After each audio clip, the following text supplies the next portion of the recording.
Salut, je fais cette vidéo pour vous montrer l'idée que j'ai eue pour refaire le grip de ma barre de kite. C'est parti. Pour refaire mon grip donc de la barre de kite dont j'ai déjà enlevé les extrémités, avec des poignées de BMX que j'ai acheté dans un magasin spécialisé.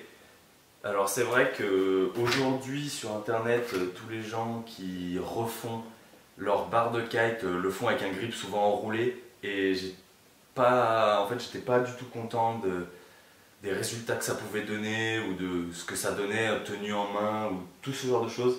Du coup j'ai cherché un peu une solution qui serait soit plus durable, soit plus confortable et aussi plus esthétique et pratique à mettre en place.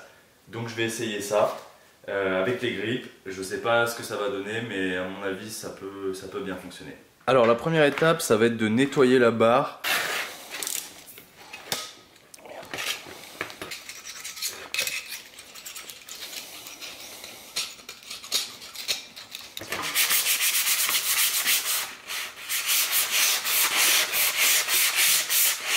Très bien avancé, j'ai eu un gros problème parce que les poignées glissaient pas du tout sur la barre et j'ai dû trouver une solution pour réussir à les enfoncer jusqu'au bout parce que c'était vraiment galère. Alors ce que j'ai fait, c'est que j'ai pris un vieux tapis à... Vous savez, c'est pour rouler les sushis. Donc ce vieux tapis pour rouler les sushis, j'en ai sorti les petites baguettes, comme ça là. Et en fait, ce que j'ai fait avec toutes ces petites baguettes, c'est que je les ai glissées à l'intérieur de la poignée pour la faire pénétrer sur la barre. Et ça a vraiment très bien marché. Parce qu'en fait, même en mettant 2, ça marche, mais en mettant 3 ou 4, voire 5, la poignée rentre quasiment toute seule sur la barre. Ouais, mon but, c'est que ça se voit pas trop qu'il y a 2 poignées. Alors, j'ai fini de découper le bout de la poignée. Maintenant, je vais utiliser la même technique que tout à l'heure pour mettre cette poignée sur la barre. Clac. Avec les petits jambes en bambou, ça marche vraiment bien. J'en mets 4. Et le jeu, ça va être de venir les positionner autour de manière à ce qu'elles aient toutes un écartement différent si possible. Comme ça, ça va permettre de faire rentrer le grip un peu facilement. Alors voilà, bon, elle se regroupe un peu, mais vous voyez, ça marche super bien. C'est un truc de malade. Je vais retirer un peu. C'est pas forcément évident de les retirer après. Donc le mieux, c'est si vous avez une pince, ça sort tout seul, donc en tirant dessus. À la main, c'est pas forcément évident. Voilà.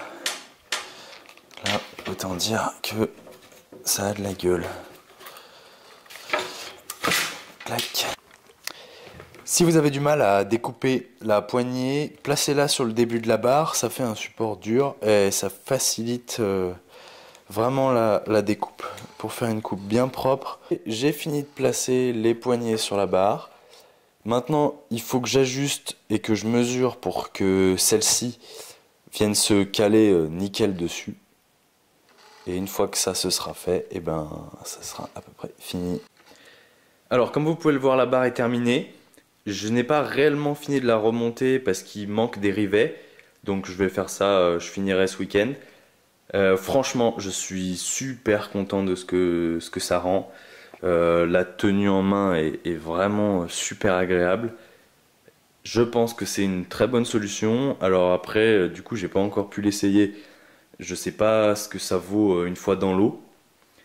Je ferai une vidéo de test dès que j'en aurai l'occasion. Mais je pense que c'est vraiment bien. Alors ça y est, la barre est terminée. Franchement, je suis super content du résultat. Je pensais pas réussir à faire quelque chose d'aussi agréable et d'aussi bien fini. L'objectif, c'était vraiment de ne pas avoir des finitions un peu hasardeuses comme on peut en voir avec les grippes en général. Là c'est vrai que la finition, surtout au niveau des poignets, est vraiment mieux. Au niveau du milieu, j'ai laissé l'embase des poignets parce que au final je trouvais ça assez sympa et que les doigts se calent bien autour quand on la prend en main. Donc c'est vrai qu'il y a cet avantage là. Je pense les laisser, si je veux, j'ai laissé la marge, donc si jamais ça me gêne, je les découperai pile à la bonne forme pour que ça rentre bien comme il faut, mais je pense vraiment les laisser comme ça parce que la tenue en main est bien. Alors, pour résumer, ça m'a pris moins d'1 heure et demie de fabriquer la barre, à peu près 1 heure et quart, sans compter le démontage de la barre et sans compter le remontage parce que j'ai pas encore fini de la remonter. Mais bon, je pense que vraiment en 2 heures ça se fait très largement, donc c'est super rapide, super rentable parce que ça m'a coûté 20 € et encore j'ai pris des poignées de bonne qualité avec de la marge, donc j'ai eu beaucoup de chutes. Vous pouvez le faire dans les couleurs que vous voulez. Celle-ci, j'ai essayé de rester dans les mêmes tons que la barre pour que ça soit un peu joli, un peu sympa. Mais c'est possible de trouver des poignées de n'importe quelle couleur et de faire vraiment ce qui vous plaît, donc ça c'est assez cool.